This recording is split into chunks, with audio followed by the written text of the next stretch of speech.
My F29, life at this point is nothing short of a TV drama that I was reluctantly made a part of. I have faced every trial that life has thrown my way, but now it is getting a little too much. I was finally on the verge of moving on and restarting my life, but my dear ex-husband Wes has come back and made life miserable and difficult for me all over again.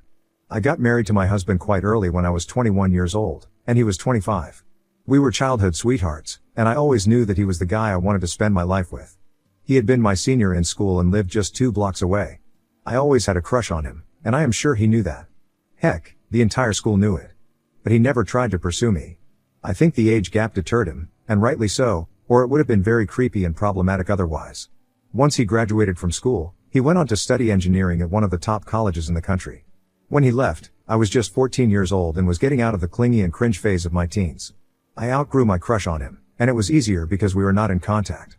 I stopped keeping tabs on him, and he became a faint memory in my mind by the time I graduated from school 4 years later. When I was in my first year of college, I happened to bump into him in a club I was partying in. I was there with my friends, and one of my friends, Hera, told me that a guy had been checking me out for a long time. When I looked over in that direction, I didn't recognize him. He looked familiar, but I was too drunk to even place him correctly. I told Hera to ignore him and continued partying, but she said that he was being really weird and that I needed to confront him or she would.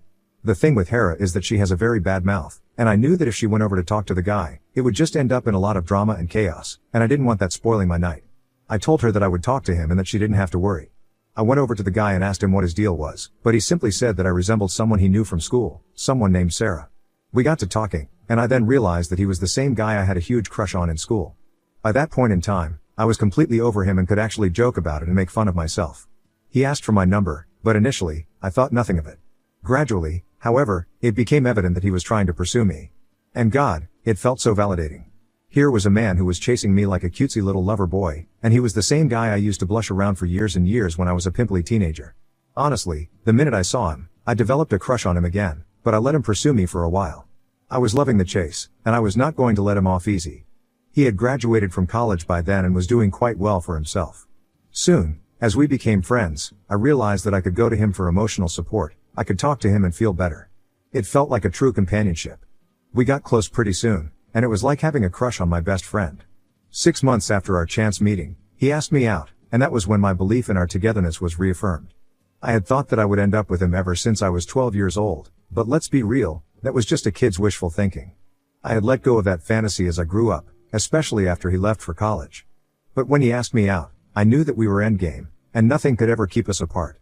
I wish somebody had told me that I was about to make the biggest mistake of my life and that this man would be the reason for so much mental agony and tears that words could not describe. 2 years later, we got married. I was still in college when we were married, but that wasn't an issue because we were madly in love, sure about each other, and he was doing really well for himself, so we were sorted on the financial front until I finished my degree. It was an intimate ceremony with only close family, and I thought that was the best day of my life. It turns out it was actually my biggest mistake. I completed my education and picked up a job, and both our incomes combined allowed us to afford and enjoy a good lifestyle from a young age. We were very happy, at least that's what I thought. I tried my best to be a good wife and friend to him, and I had no complaints from him either. Of course, we did have our ups and downs like any couple, and it was not always rosy, but we knew where our priorities lay. Right after graduation, we started trying for a baby. Wes had always wanted a large family, and I knew we could afford it, so I was on board too. Ideally, I would have preferred if we took some time to ourselves, but he really wanted it, so I went along with it. We weren't getting any younger anyway, and I know that it's not always easy trying to conceive.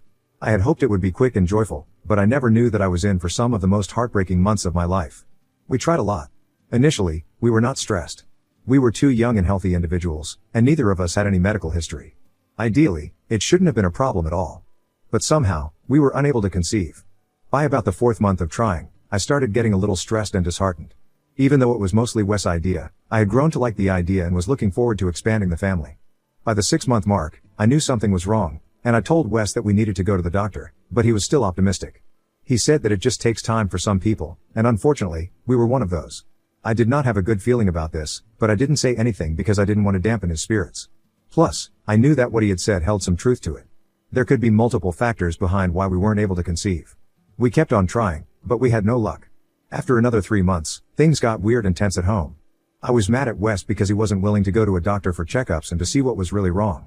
He was mad at me because he felt I was stressing out a lot, both because of work and because of this personal struggle, which was then having a poor impact on our chances of conception. Both of us were not willing to listen to each other, and it was like we had reached a stalemate. Ultimately, I decided, or rather, in hindsight, Wes manipulated me into quitting my job because he made enough for the both of us anyway so that I would be able to relax and just focus on the family. I was a fool for listening to him, but I did it nonetheless. I knew that this was the only way out of this rut, and to be honest, I was hoping that this little theory of his would be proved right, and we would end up with the baby we had been trying so hard for. I quit my job, I did everything he asked me to, but it just did not work. I was getting frustrated, and so was he, and ultimately, both of us realized that we had no option other than going to a doctor and seeing what the issue was.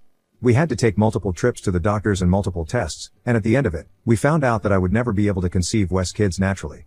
It was a devastating blow to both of us. I was perfectly healthy and fertile otherwise, but we were just not a good match, unfortunately. Think Monica and Chandler from Friends, but the only difference was that I had absolutely no support from my husband, let alone support in the way Chandler stood with Monica. It was a trying time for us as a couple, and we took some distance from each other. He blamed me for being the one with the problem because he did not want to admit that it was something that no one could have anticipated and that if it was, in fact, a problem, both of us were equal parties to it. He was too misogynistic and regressive in his thinking to see the issue as it actually was, and it just created a lot of bitterness and resentment between us. We went for months without talking to each other. We weren't even roommates at that point because I had shifted to another room. All this tension took a huge toll on my mental health. Wes at least had work to escape to. I had nothing to look forward to. No baby, no job, and now a husband who didn't talk to me or who thought I was the problem and the reason why he wouldn't get his dream family. He had shown me literally every red flag, waved it in front of my eyes, and I should have taken them for what they were and left him back then. But I thought we could get through this and that it was just a rough patch. Despite being the one who was hurt more, I ended up taking the first step toward reconciliation. It took us a lot of therapy and counseling to get back together in a solid and loving partnership. In our sessions with the counselor, a lot of unresolved feelings came to the surface from both of our sides, and a lot of harsh words were spoken. It wasn't just him who was being hurtful.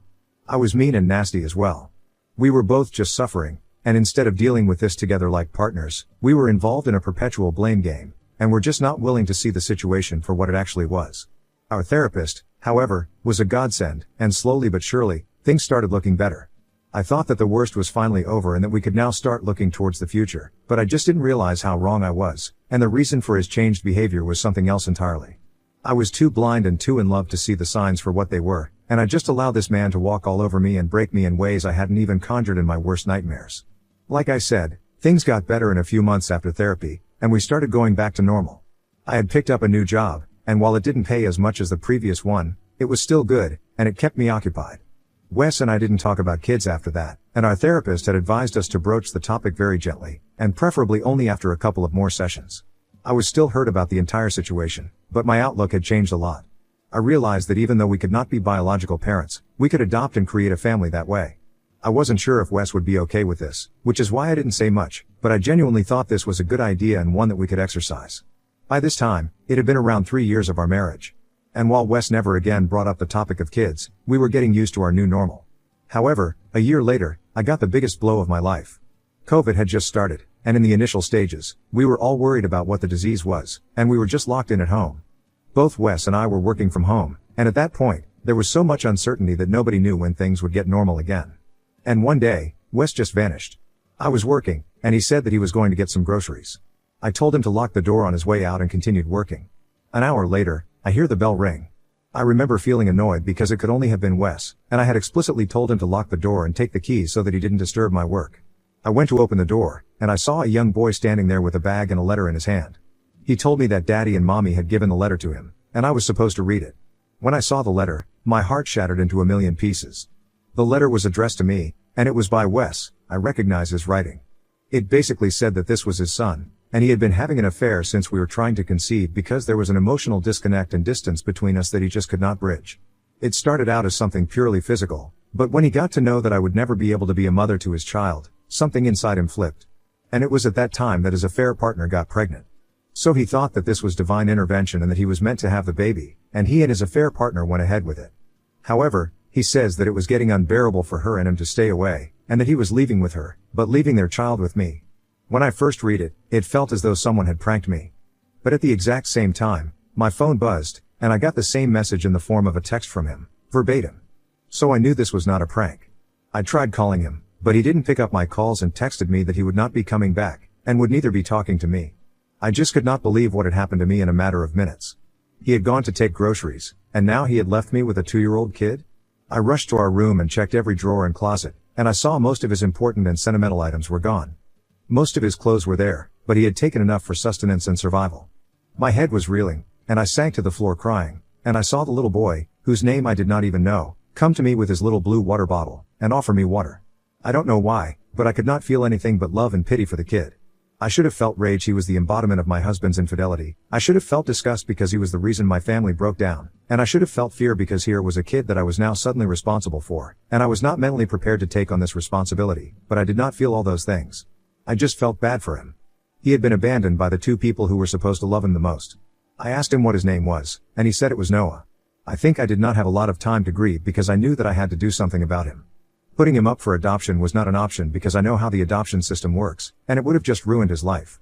I could try and reach out to his family, but I didn't even know who they were, or I could adopt him. I decided that I would try and look for his family. Until the time I don't find them, I'll take care of him. The next few days went in a blur. Both he and I were getting used to this new reality, but the best thing about this was that he was a very easy kid. In the sense that he was very friendly and wasn't suspicious of me, and didn't rebel or ignore me either. I think I was the one who was more suspicious of him, even though it wasn't his fault. He was the one who was caught in the crossfire for no fault of his, quite like me, and maybe that was also why I couldn't bring myself to hate him or be angry at him. 2 weeks after the revelation, I got divorce papers in the mail. They were signed by Wes. I didn't waste any time, contacted my lawyer, and got done with it because I had much more important things to take care of. For the next 6 months, I tried everything to get hold of Noah's family. I even tried reaching out to Wes, and made my lawyer do it too, but I just couldn't find any trace of them. I tried asking around in Wes' office, but they had no idea whatsoever. And in all this time, I slowly but surely got attached to Noah. He became the light of my life. I had never felt happier than I did when I was with him. I just loved the little guy so much, and it felt as though he really was my son. He even called me Mama, and I didn't stop him. I was there for him when he had his nightmares. I taught him how to tie his shoelaces. I put up his drawings on my fridge. We were a little family, and it took me some time to realize that we were a family. When after 6 to 7 months, I could not get hold of any biological relative of his, I decided to legally adopt him.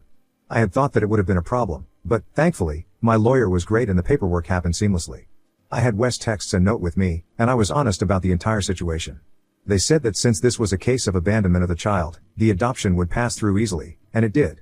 I became his mother officially, even though I think I had become his mother when the first time I saw him. I knew that I didn't have it in me to abandon the child and leave him to fend for himself.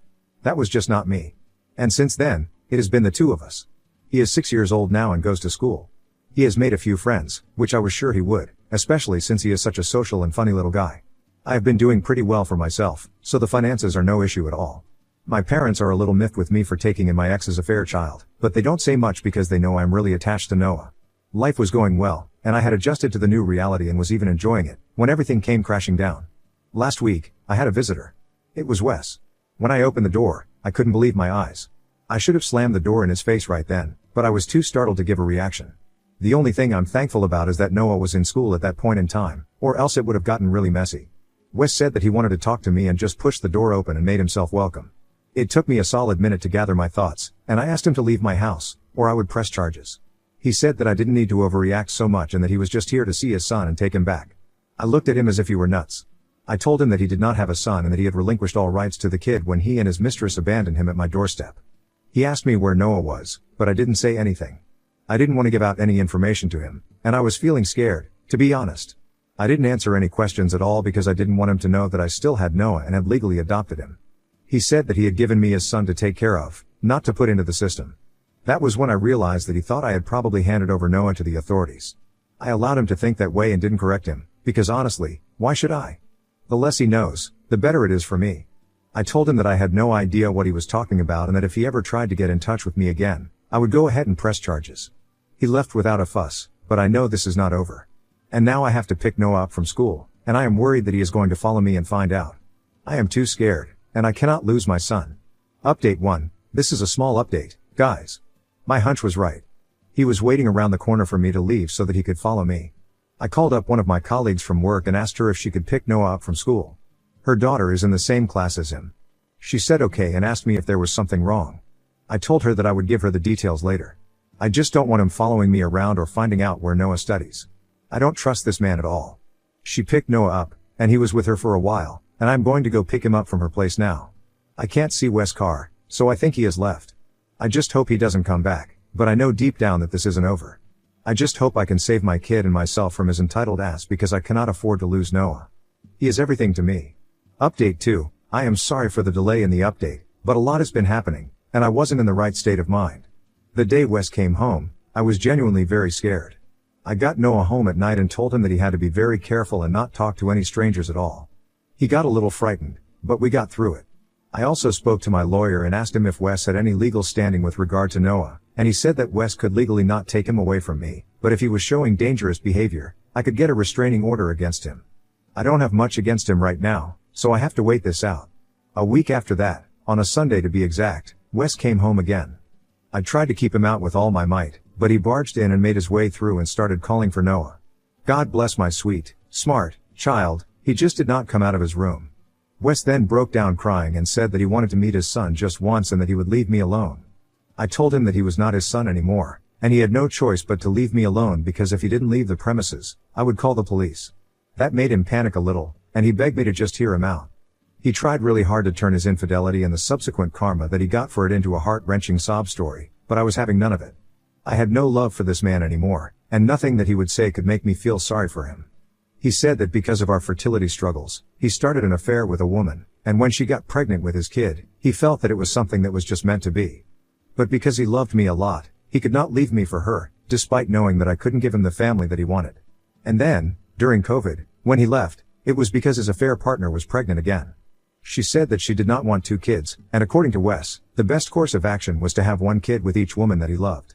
I looked at him in disbelief because I had never heard anything as idiotic as this before.